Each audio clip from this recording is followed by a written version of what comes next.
let me get the book open too. Sorry, 188, right? Yep.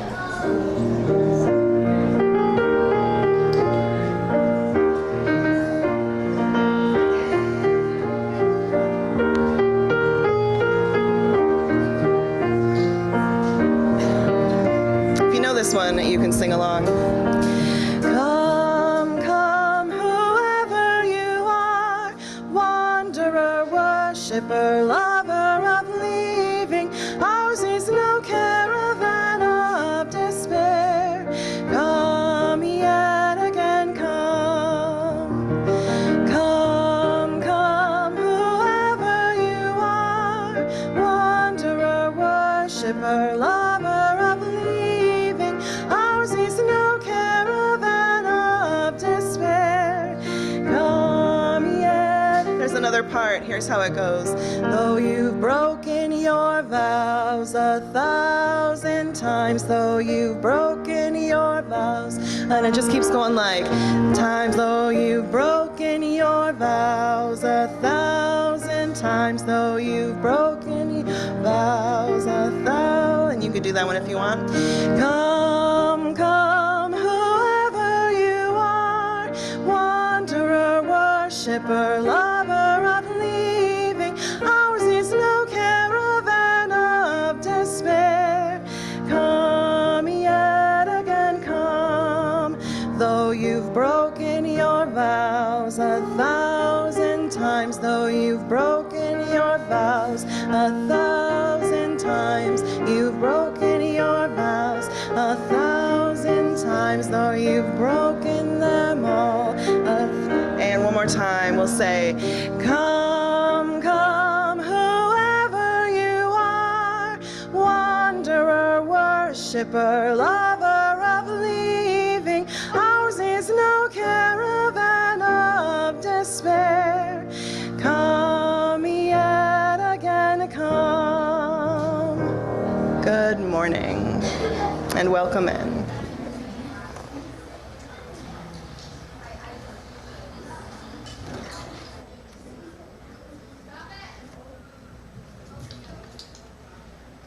There's a thing that happens when you take a baby out into the world with you, to the grocery store or really anywhere, where people just are delighted.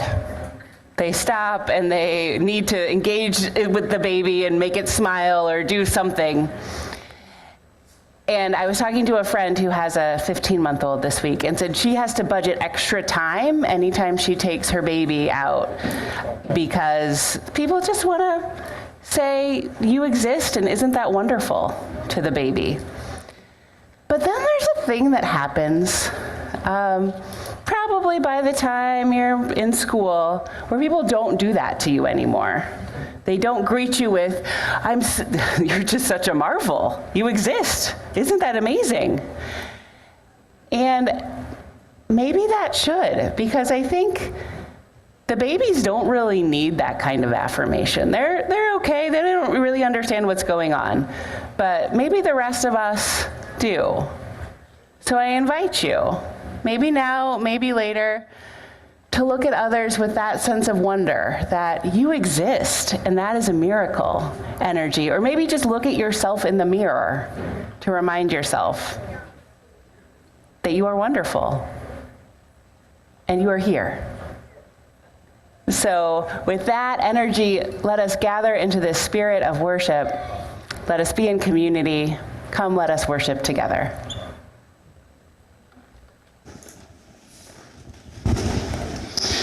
Welcome, welcome, welcome, all of you. It is so good to see so many here. I also want to welcome those who are here for the first time or just visiting.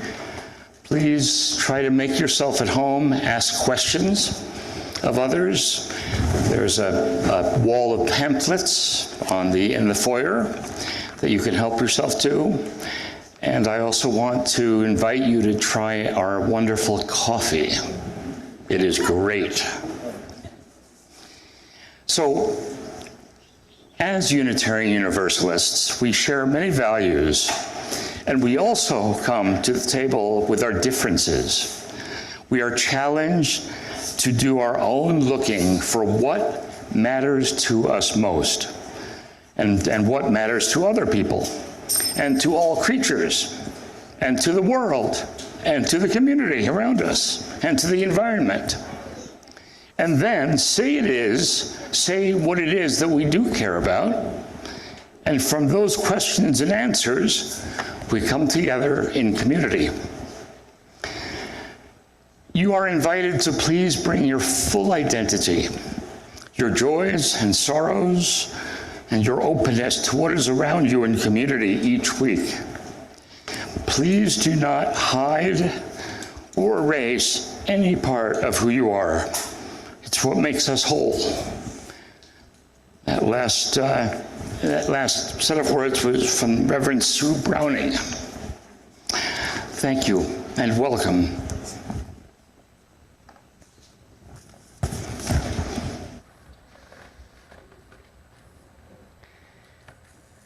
I have a few announcements as we begin.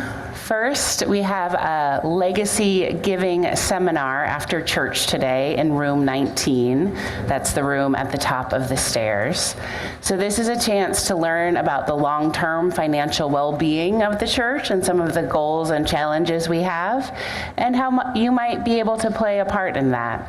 If you suspect or hope your money outlives you, this is a place to have a conversation about what that could look like and what generosity is possible.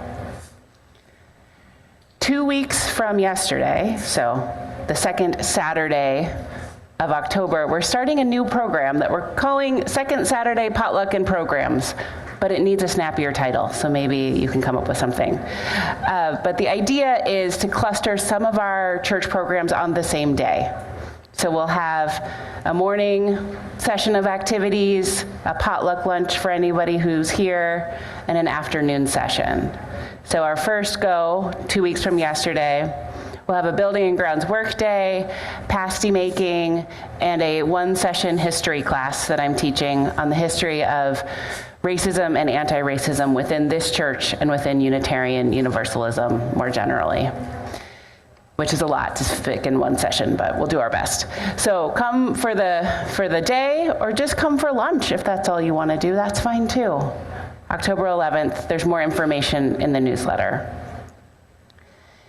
And now, Lori Roop has some announcements related to our upcoming bazaar.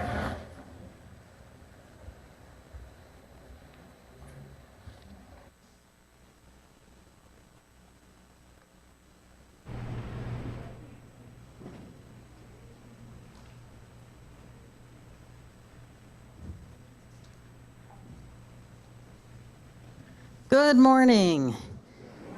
I'm Lori Roop, and my role in the bazaar is to coordinate all the great contributions of food and crafts that you make. And these amount almost half of our sales. So in a moment, but not yet, we're going to see a slideshow. Lots of people are busy in their kitchens in the day before the bazaar, or making craft items in the weeks or even months leading up to the bazaar, and helping make pasties, which, by the way, we need a couple more people next weekend, so sign-up sheets are out there. We appreciate it if you sign up, either at the table or online, because it helps with the space planning. But if you don't sign up, please feel free to show up and surprise us with whatever you've got. We'll welcome you with open arms. There's an information sheet, or will be, on the table out there, so that you know when and where and what and all that kind of stuff. And think outside the box. Variety's the spice of life. It's not just cookies and pot holders. Fresh baked goods do well. Candy sells out almost immediately. Snack bags in like single-sized portions are really popular. And on the craft side, we've been expanding the last couple of years, and we're getting more and more interesting things. We get mobiles and pot holders and hats, and the kids in Ari have made cat toys and fire starters for campfires. So get creative and think about what you could bring to help. And if you have non-perishable items, you can drop them off in Eli's office whenever you want to. If they're perishable, like baked goods, they come in the night before or the morning of. So we're asking you to donate more, because this event grows every year, We do more and more publicity, we get more and more people, and we're looking for more variety as well. So there's the video, and if you have any questions, catch me at the table out the door afterwards. Thank you.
Good morning.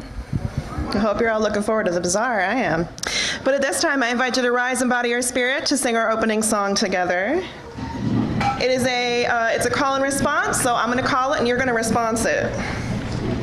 All right, we'll start with some rhythm though.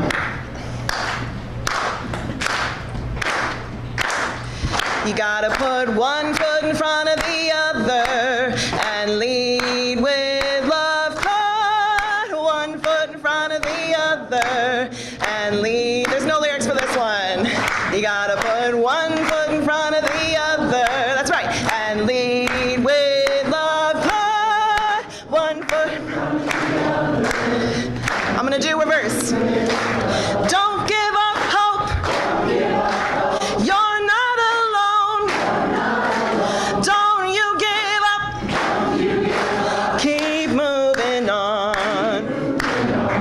We gotta put one foot in front of the other and lead with love. Put one foot in front of the other and lead. Thank you. You gotta put one foot in front of the other one.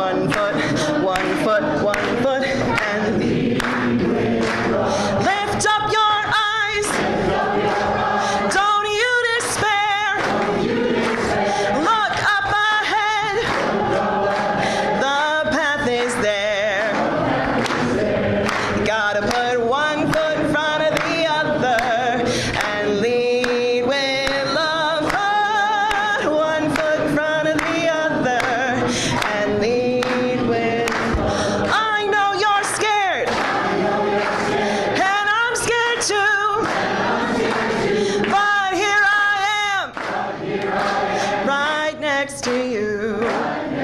Last time, you gotta put one foot in front of the other and lead with love. Put one foot in front of the other and lead. Last time, you gotta put one foot in front of the other one. One foot, and lead with love, and lead with love. Thank you.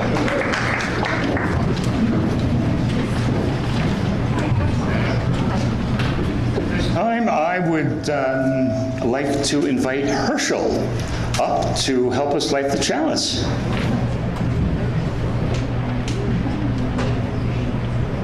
Okay, so I can take it. Good. And then, like there. Very good. Great. That's it. Good job.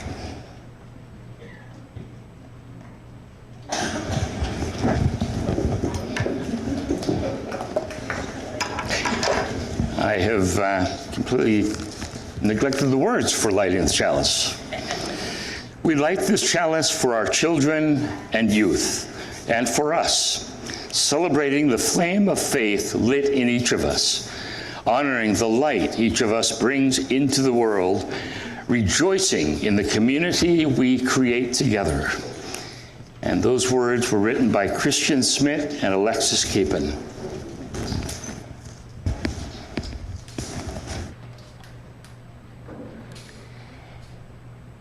We have people who join us on Zoom when they cannot be here in person. And this morning we have chalices that are lit in Parkview Hills, in Millwood, in Richland, in Oshtemo at Evergreen North, another one in Millwood, in Woodinville, Washington, and in Edmonds, Washington.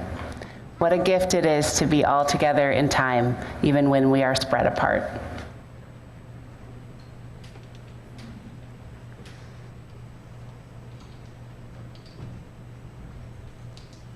Good morning. I am Diane Melvin, your religious education director, and I am excited to be here to kick off our religious education program today. We are living in perilous times. How do we remain calm, grounded, centered human beings, living out our values that are centered in love in the midst of these times? Fortunately, you are here, and our curriculum this year is entitled Cultivating Spiritual Resilience Through Mindfulness and Meditation. Simply put, mindfulness is awareness that arises through paying attention on purpose in the present moment, non-judgmentally. All ages, from preschool through adult, will have opportunities to learn invaluable skills and tools for greater mindfulness in daily life. These practices can help us be more aware of what is occurring in our own bodies, hearts, minds, and spirits. Invaluable for all ages, especially children and youth. Learning and practicing these skills and tools can make an enormous difference in the quality of our lives, as well as how each of us can bring our own unique gifts into this world. Each week, when our children and youth gather with their RE teachers and guides for connection and learning and growth with a focus on cultivating more loving kindness, self-compassion, deeper awareness, skillful actions, and having an embodied, grounded presence in the world. These practices and skills can help all ages to more skillfully navigate these scary times in which we are living by encouraging us to lean harder into our connections with one another, in our community, with love, rather than succumbing to division and fear. I'm so excited to kick off another meaningful year in our religious education program at People's Church, and I am enormously grateful for the number of people who have said yes to answer the call to serve our congregation by working with our children and youth. And at this time, I would like to invite all of our RE teachers and our RE committee members to come up front onto the steps onto the stage at this time.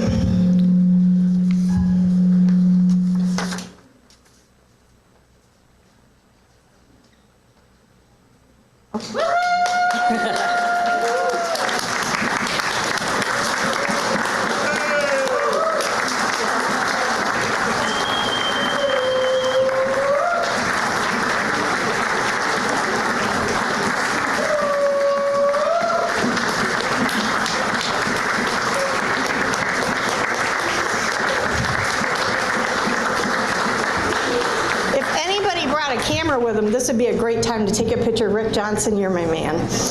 So, and I will just note that we are still seeking one more preschool teacher. So if you feel like, boy, I wish I could have answered the call to be in the midst of this amazing group of people, that opportunity still remains at large, and you can just let me know. I'd love to help with preschool kindergartners once a month. So at this time, we are going to do a dedication for these people, these amazing, beautiful, fabulous humans who said yes to answer the call. Right? So in your order of service, there should be a reading that we are going to ask the congregant to say with me.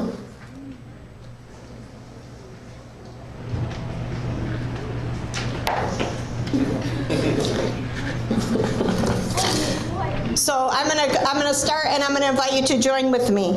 We find these joys to be self-evident, that all children are created whole, endowed with innate intelligence and with dignity and wonder.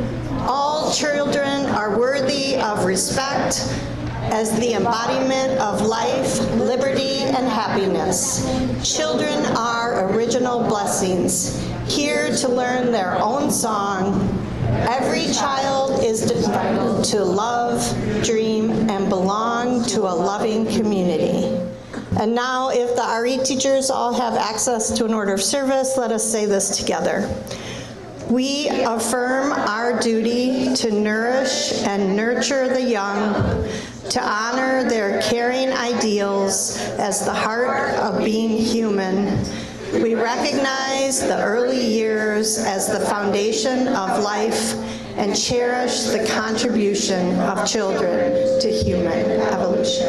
And now the whole congregation, we commit ourselves to peaceful ways and vow to keep children from harm or neglect. As guardians of their prosperity, we honor the beautiful earth whose diversity sustains us. Thus, we pledge our love for generations to come. So once again, thank you to this amazing group of people for saying yes. And now we invite all of the children and all of the teachers to go now in peace to their classes for our first time this year.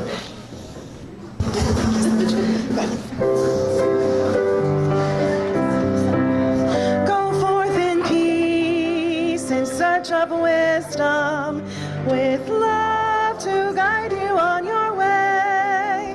And may the joy of life surround you wherever you may go. Go forth in peace, in search of wisdom, with love to guide you on your way. And may the joy of life surround you wherever you may go.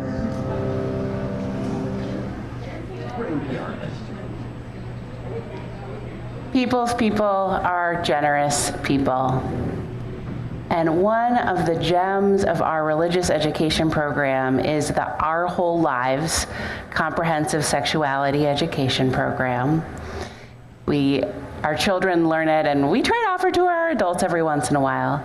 But the real capstone is the middle school 7th and 8th grade year. And we recruit a team, and people go to a weekend-long training to be able to teach this, because it is sensitive and important material, and we want people to do it well and be ready for what might come up in a classroom. And so we had our team set to go, and then someone had to step back, because that's how life is sometimes. And so Diane started reaching out to some of our teachers who've taught it in the past or who might want to teach it in the future. And a crowd of people said yes. Not everyone, but enough. People are willing to do that little bit more, because we know that sometimes we have to say that no, because we have other priorities in our lives. And I feel like that is just such a microcosm, such a parable of how we try to be here When someone can't do something because life gets hard, there should be other people raising their hand saying, oh yeah, I can take a little bit on for now. So we haven't quite figured out how it all works, but there's people willing to get trained. There's people who've taught it in the past who are willing to step back in. And it'll be fine. It didn't feel like it was gonna be fine before, but it's fine. And I think that's a message for us all too, that we can say no when we need to, and there is enough that someone else can say that yes, and we give them space to do it. So this is the moment where I invite you to continue to be the generous people that you are. And this is a moment to say yes, because I don't actually see anybody ready to pass baskets. So if someone feels empowered to go to and grab, there's 4 baskets at the back there, and pass them around, and perhaps by the time we're done, we'll have a finance person who can count the money volunteer themselves. Okay, we have at least 1 counter. Okay, that's great. This is how it goes, right? This is what it means to be community together, is we step up, we make it happen when we need to. The offering will now be received. Thank you, everyone, for saying yes in all the ways you can and saying no when you need to.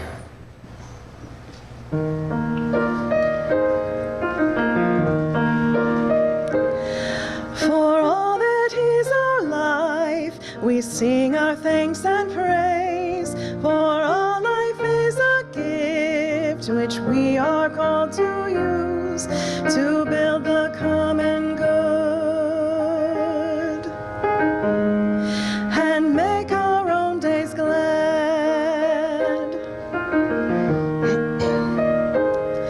For needs which others serve, for services we give, for work and its rewards, for hours of rest and love, we come with praise and thanks.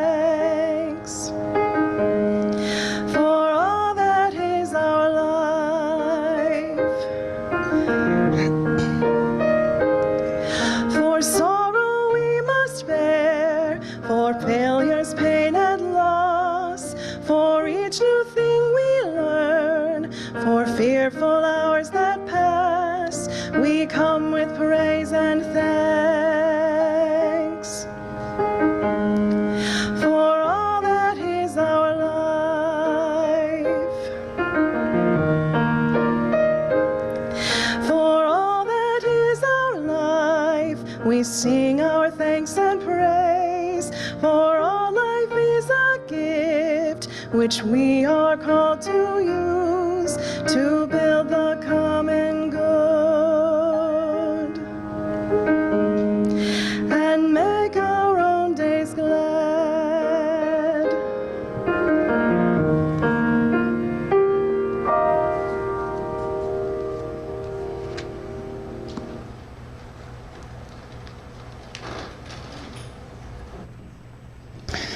If you so wish, would you please join me in giving thanks for all that sustains us? From the countless gifts we have each been given, gifts of life and love and sustenance, we bring these small portions to share in the works of love which none of us can accomplish alone.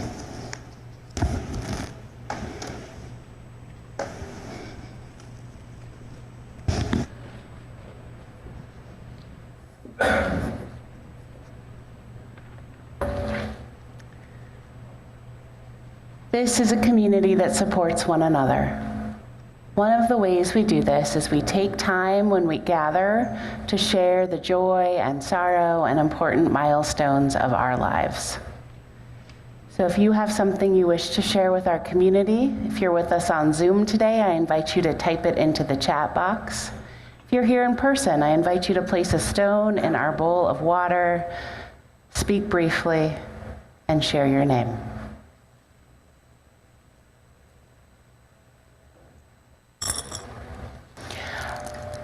I now place a few more stones for all of the joys and all of the sorrows we're holding quietly in our hands, or in our hearts and our hands, and everywhere that we hold them this week, the joys and sorrow in our wider community and our wider world.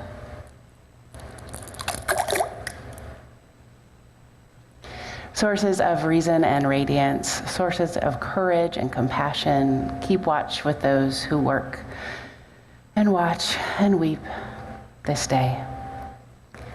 May the suffering be soothed. May the weary find rest. May the sick be tended. May the dying and those who love them find peace. May the joyous be shielded. And may all of us know we are wrapped in a love that surrounds us always, a web that connects us to all that exists.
Our Great Calling by Nathan Ryan. I still feel stifled trying to talk about my children. Everything I can think to say about them is about how great, amazing, or wonderful they are. But then I stop myself because I know that literally every person ever born was born that perfect and amazing. Also, I'm still not fully reconciled, nor do I think I ever will be on the decision to have them. We made a decision to create these two people knowing that living is painful. If everything goes the way we want it to, they will love us, and then they will bury us. And that's the best case scenario. Sadly, we know that many parents weren't given such options. What does it mean that while weighing this, we still decided to bring them into a world that is violent, xenophobic, racist, hateful, polluted, dangerous, and imperfect? I think we have a holy obligation to bring about paradise on this earth, and each generation helps us do that. I've enlisted them without their consent in this work, just as every one of us was enlisted in this work without our consent. I wanted to give them the gift of being alive. I wanted another person to experience the sheer joy, complications, and beauty of this wonderful, imperfect earth and all of its people. So now the challenge. Can you make the world that should have been when my children were born? Or for some reason, that's an easier challenge to articulate than the real one. Make the world that you and I should have had before we were born. You are born of the most divine particles. Make the world better because you exist. Go find the person you disagree with the most or who bothers you the most, and go love the hell out of them. Go have a conversation. Bake them a loaf of bread. Love them as you love yourself. And if you don't love yourself, well, love yourself. If these past few years have shown us anything, this is our great calling.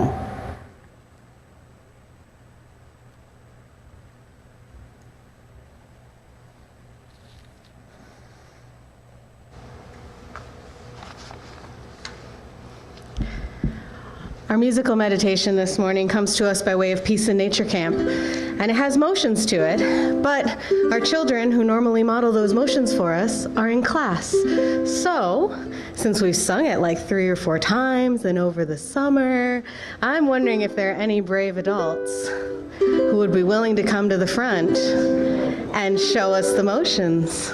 Oh, Dolores is coming, our Director of Peace and Nature Camp. Thank you, Dolores. Thank you. Can someone join them, please, so they're not alone? Who else knows these motions? It's not hard, I promise. Woo, thank you. All right, there we go. We do start seated for this one. There's a point where we rise. Feel free to rise in body or spirit as fits your abilities. We ready? There are words, yes? Otherwise, I'll just sing them. Here we go. Hands open to the day. Breathe in, breathe out. Hands joined as if to pray. Breathe in, breathe out. Arms reaching to the sky. Then circling around down to the earth. Eyes lifted to the light, to the light. Hands, branches catching rain. Breathe in, breathe out. Then rising like a stalk of grain. Breathe in, breathe out. Arms reaching to the sky. Then circling around down to the earth. Eyes lifted to the light, to the light. Hands open to the day. Breathe in, breathe out. Hands joined as if to pray. Breathe in, breathe out again. Breathe in, breathe out. One more time. Breathe in, breathe out. Thank you.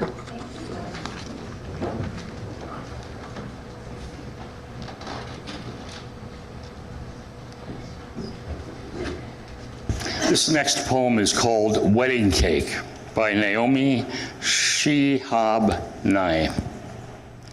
Once on a plane, a woman asked me to hold her baby and disappeared. I figured it was safe, on being on a plane and all. How far could she go?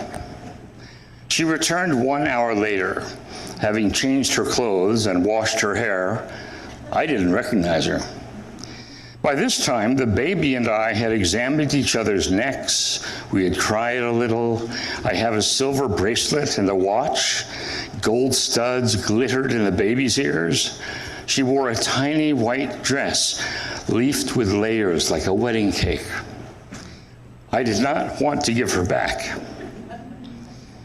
The baby's curls coiled tightly against her scalp. Another alphabet. I read, new, new, new. My mother gets tired. I'll chew your hand. The baby left my skirt crumpled, my lap aching.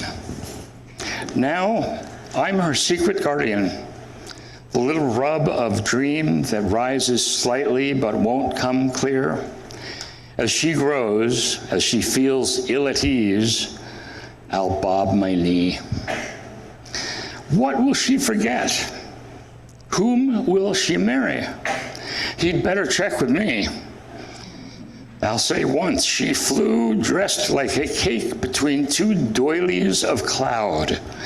She could slip the card into a pocket, pull it out. Already she knew the small finger was funnier than the whole arm. And the second poem is Tinsel by Maren C. Tirabassi. legend tells of a holy family fleeing the violence against children Herod brought to Bethlehem. Weary to the point of exhaustion, they went into a cave and fell asleep on the long road to Egypt. A kind spider, who could think of no other gift, wove a web across the mouth of the new cave. And when the soldiers came to kill them, they saw the web gleaming with the moist morning dew and assumed no one was inside. We remember the spider by hanging tinsel on Christmas trees. And we remember that strands insubstantial as cobwebs still keep our children safe. Out our thin and easily broken web of words and deeds for children in poverty, children trafficked as slaves, or sea workers, sex workers, refugee children, indigenous girls, children fearful of those who should love them, make just safe enough caves and sweet places for resting. The story of violence long ago was not of one family so special they were protected when other people died, but that all the cruelty of the world is challenged by spun thread. And one child saved is a promise to every child who lives in fear, to all the weeping parents.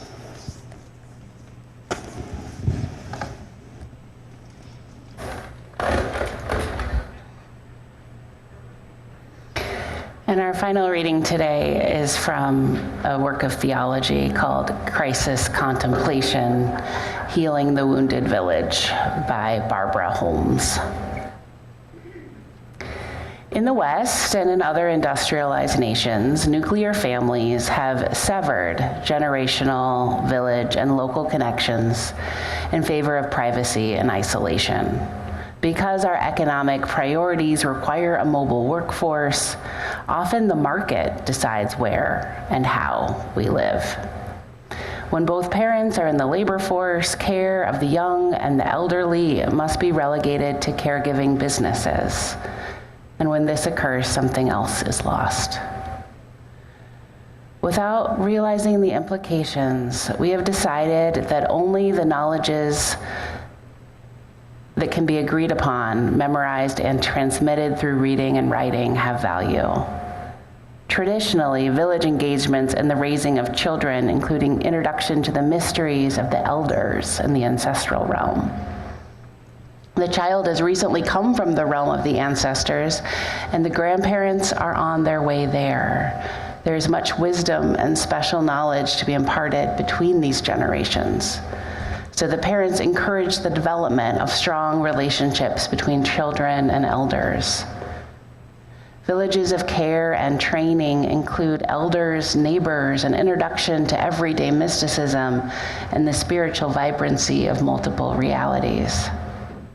She continues, I'm using the word village to invoke similar spiritual and tribal communities and obligations. The word village also makes reference to the tangle of relationships that are included in these social collectives.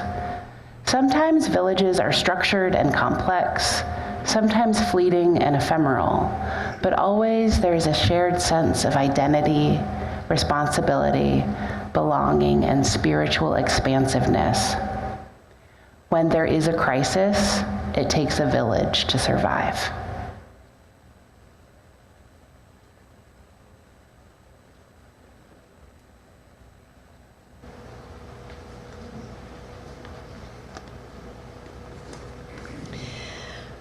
I invite you to rise in body or spirit to sing this next song together.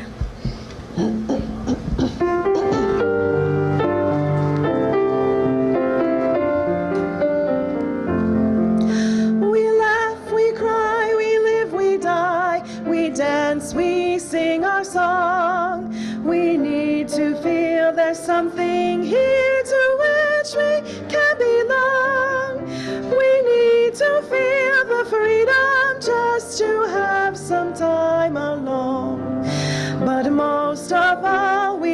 close friends we can call our very own. And we believe in life and in the strength of love.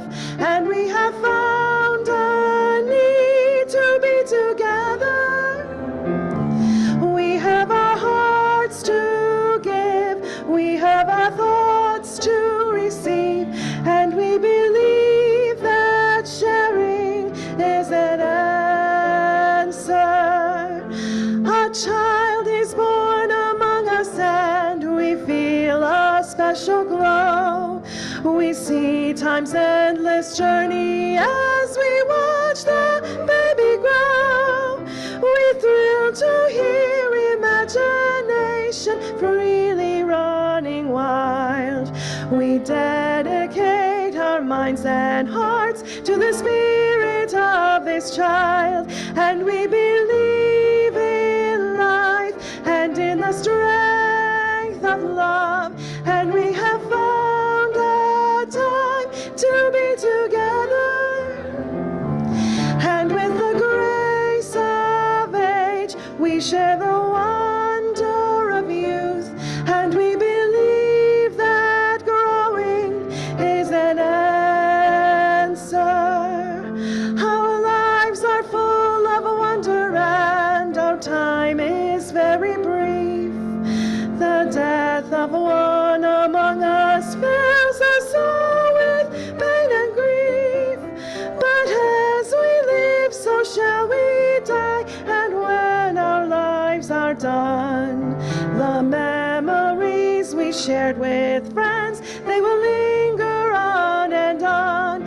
And we believe in life and in the strength of love. And we have found a place to be together. I have the right to grow. We have the gift to believe that peace within our living is an answer. Once more, we seek elusive answers to the questions of this life. We seek to put an end to all the waste of human strife. We search for truth, equality, and blessed peace of mind. And then we come together here to make sense of what we find. And we believe in life and in the strength of love. And we have found a joy being together. And in our search for peace, maybe we'll finally see, even to question truly is an answer.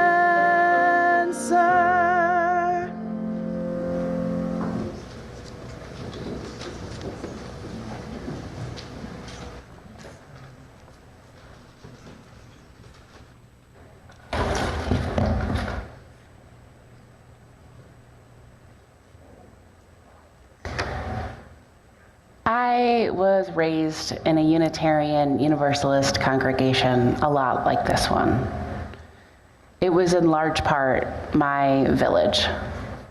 My extended family didn't live close, so that group of Unitarian Universalists were my logical, if not my biological family. They were my aunties and uncles and cousins and grandparents. They taught my RE classes and yelled at me when I climbed up too high in the really good climbing tree outside the church building, and celebrated my triumphs and challenged me to be a better version of myself when I had fallen short, and put up with me when I was going through obnoxious phases. People in the church told me stories of their lives that I incorporated into high school history papers, and they shared with me their meditation practices and helped me develop my own mantra that I have used for 30 years. They taught me comprehensive sexuality education and gave me the information and courage I needed to speak up when a teacher at school was spreading misinformation. There are so many stories, but in short, the congregation loved me and formed me in large and small ways. They were the most enduring community of my childhood. And going pro in Unitarian Universalism, going into the ministry, was, at least in small part, in gratitude for that childhood church and a desire to help create villages of belonging and spiritual expansiveness for others, old and young and in between. I wanted others to have what I had had. And I see that village here much of the time, in connections and meaningful friendships across generations, in support, in learning together, and the loving and necessary challenge, in joy. It isn't only about the children. We all need a village. And it is about the children, especially this first Sunday of the religious education year. This church has created a village for the children who are here, and when they and their families consistently show up, they get support and care and love and learning. And this matters. When I was pregnant and searching for a church, I could tell that People's Church loved its children. It was all over your paperwork. Your children were not an afterthought at this congregation. And that wasn't the only thing that moved you up to the top of my list, but it was on the list of things that moved me up to the top of the list. And there were enough children here that my little kids could just blend in with the crowd as much as preachers' kids ever get to blend in with the crowd. And that mattered. People's Church loves its children, but that is not all. This is a congregation that loves children beyond the bounds of this community, that believes there is no such thing as other people's children. Because there is no such thing as other people's children is a theological claim. It is an application of our affirmation in the interdependent web of all existence. We are all connected. We recognize that none of us choose the circumstances of our birth, and that children are among the most powerless and vulnerable people. This doesn't mean that, we're going to go in and raise other people's children for them. This doesn't mean that you need to personally delight in the presence of children. Not everybody likes kids, and that is fine. We're not going to be forcing you into proximity if that is not your desire, because that's not good for you. It's not good for the kids. But it is hard to live into our Unitarian Universalist values without caring about and taking action to support the well-being of children, and not just those that are in your closest circles. And so if this theological inspiration to care for children isn't enough, there's also the self-interested reasons, right? If you care about your well-being and your future well-being, you need the generations that come after you to also be well. As researcher Kat Bohannon writes in Eve, How the Female Body Drove 200 Million Years of Human Evolution, as a species, let's say all of us want to get smarter. That's what it takes to cure cancer, to solve the climate crisis. How do we do that? For a start, we might want to acknowledge that human brains are something made primarily out of the bodies of gestational parents. First in their womb, then from their breast milk, then from the quality of interactions parents have with their children. So if you want the best possible chance to make a lot of smart kids, you want healthy women and other gestational parents who are fed well and have been fed well consistently for at least 2 decades before they get pregnant. You want them to have had a rich and well-supported childhood education, and you want them to be well cared for throughout their reproductive lives with easily available education about nutrition and healthy habits and newborn caretaking. You want them to have community resources available when they get sick and when their kids get sick. And because sexually transmitted infections have such a proven effect on reproductive health, you want them to have ready access to prophylactics and good sex ed. All of us need all of us to make it. Someone else's health benefits our health. We are all connected. We know this. This is theology and it is science. Offering our whole lives comprehensive sexuality education to our children, to our middle schoolers right now, is good for our children, but it's good for all of us too. People's Church as an institution loves children. We act on this love when we change our practices to best accommodate children, not expecting them to shape themselves into our expectations of them, but meeting them where they are and letting go of traditions or the way we've always done things, if that's what's needed.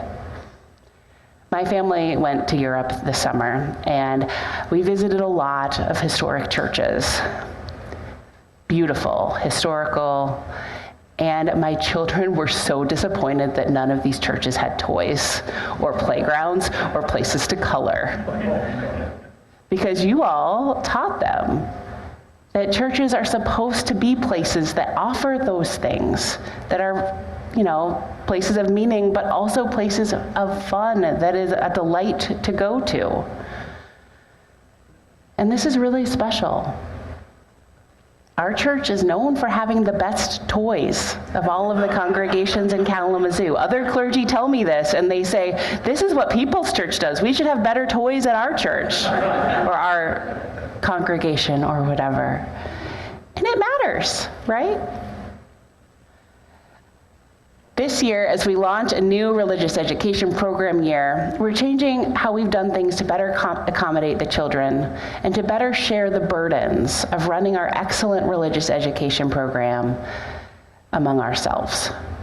So our religious education leaders have recognized that there's a lot of neurodiversity among us, a lot of brains that work in different and wonderful ways. We have a lot of kids and adults with autism in this community, and instead of blaming mothers and gestational parents for causing autism, like some certain presidents did this week, our church celebrates diversity in all of its forms, including neurodiversity, including having brains that work in different, creative, intriguing, challenging ways. Autism is not something to cure. Ableism, prejudice, and historical failures at inclusion and giving people the services they need to be successful are what we need to cure. So our church is doing our part. Our religious education leaders have learned some new best practices and are working to reshape our program to better meet the needs of the wonderful kids who are here and the kids who will come. We're also shifting our program to allow for more smaller ways to serve, because too often it's these people who stood up in the front who do almost everything for our kids, and that is great, but it's not sustainable for them. So 2/3 of the people who serve in our religious education program are the parents and guardians of children in the program. And that's really hard because they spend a lot of their time with children already and might want a break, a chance to just sit in this room and exhale and be still. But often they end up serving out of obligation, out of the, if I don't do this, no one else will energy, not the, I'm really excited I get to spend my morning with children energy that we hope people are bringing to that. So life is full of obligations. We're hoping this church isn't adding too many more of them to your list. So this is where you come in. I'm going to pitch you on a couple of possibilities, especially for folks who've been here for at least a year, because we don't have people who are brand new spend time with our children. That's against our safety policies. Possibility number one, lead a specialty class. So these are our once per month offerings for our elementary school age kids. Adults in the church teach them their specialty. This can be cooking or crafting or board games or sports or outdoor activities or art. I think there's one member who just brings in a bunch of electronic components and says, here, build something. As long as it's something you enjoy and it is safe for the 5 to 12-year-old set, offer it. There will be kids who share your interest or who you'll get to introduce to a brand new thing. You can do this once a month or monthly or once a year, somewhere in between. I try to do this once a year because it's really fun to just sit with the children and do a project together. Possibility number 2, be an AWE lab guide. So AWE stands for Adventure, Wonder, and Exploration. This is part of our program for our children.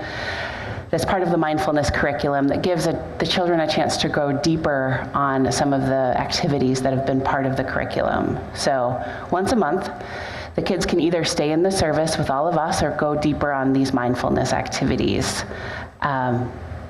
So you can, if you're the AWE lab guide, you are just given this is what you're doing, and you just show the children what to do and generally try to keep chaos at a manageable amount. And choir, I'm going to look at you for this one, because at the request of one of the choir members, the choir will not be scheduled to sing on the days that this part is happening. So if you want to get a little time with the children every once in a while to help out, that would be a perfect thing for you all. And if you're hearing these options thinking, sounds great, but I can't possibly miss the service, first, thanks. I'm glad it's working for you. You should know that everything is on YouTube. It's obviously not the same experience to watch a video of a service, but that is an option. But we do have a possibility for you. We need more religious education greeters. So these are the people who stand at the top of the stairs and say good morning to everyone who comes through. But they keep a special eye out for our religious education families, our families with school-age children, and a special eye out for the people who are new, because they have sort of a special look in an overwhelmed look in their eye of, I'm here for the first time and I don't know what's happening. And those folks needed some special care and welcome and to be shown where to go and things like that. And that usually ends right about the time the service starts. So that is a good thing to do. So if you're able to help in any of these ways, we have a handy dandy QR code in your order of service, I think. I lost my order of service at some point, that you can follow, or you can talk to our Diane Melvin, who was up here earlier, our Director of Religious Education. It's best to not go up to her right after the service, but send her an email or give her a call this week. Right after the service is a chaotic time for your church staff. So if something is not urgent, it's always good to follow up during the week. This would make a big difference. Even one Sunday a month multiplied by the congregation, or one Sunday a year multiplied by the congregation adds up to a whole lot. So please consider it. And as you serve the children of this congregation, as you get to know them and support them, you'll be writing the next chapter in a tradition of caring for children that stretches back generations in this congregation. Over 130 years ago, People's Church established the first kindergarten in Kalamazoo, one of the first kindergartens in Michigan. And it was open to everyone in the community, not only church folk. Even then, the church knew there was no such thing as other people's children. The church ran it for a few years until it proved so successful and so necessary that the Kalamazoo Public Schools took it over. I have dreams that someday our whole lives comprehensive sexuality education program will experience that similar public school takeover. Hasn't happened yet, but I would love for all of the children and youth in our community to receive the education about bodies and relationships and their own values and how to make good decisions rooted in the values of self-worth, sexual health, responsibility, justice, and inclusivity. In the meantime, we'll continue to offer our classes to our children and to as many extra kids as we can squeeze in at the margins, depending on the year. And know that our OWL graduates become resources to their friends and their communities and classmates, able to share information and knowledge and values with those around them.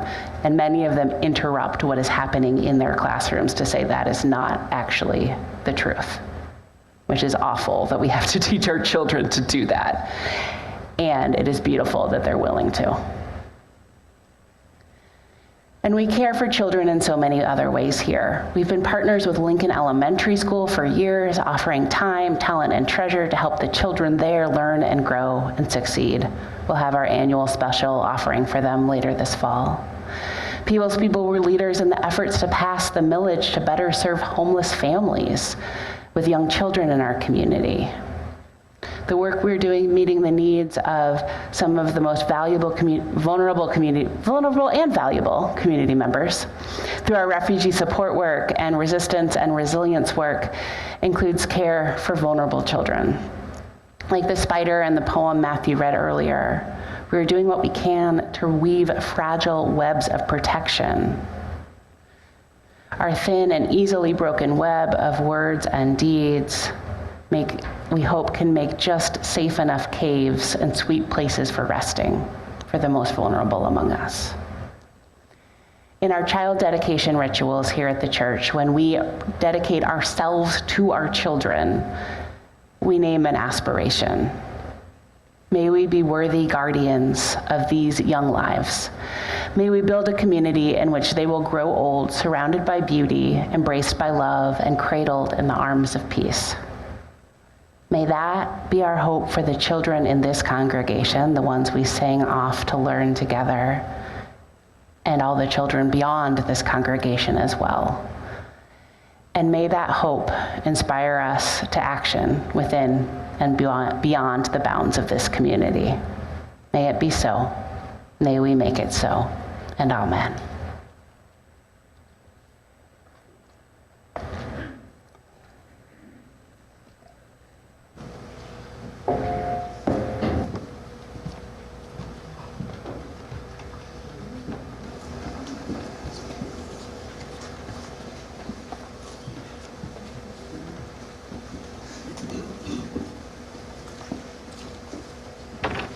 Sally? I can't deal with this. Savannah? This in my hand, I can't do it. Thank you.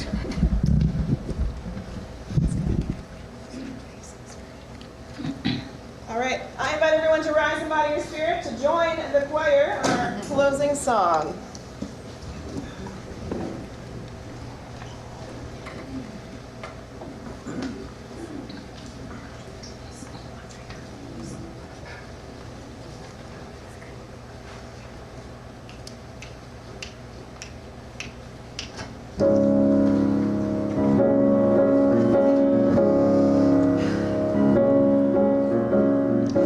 Here in reverence now we gather.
And let us go out and do our best to weave strands of care and protection around all of us.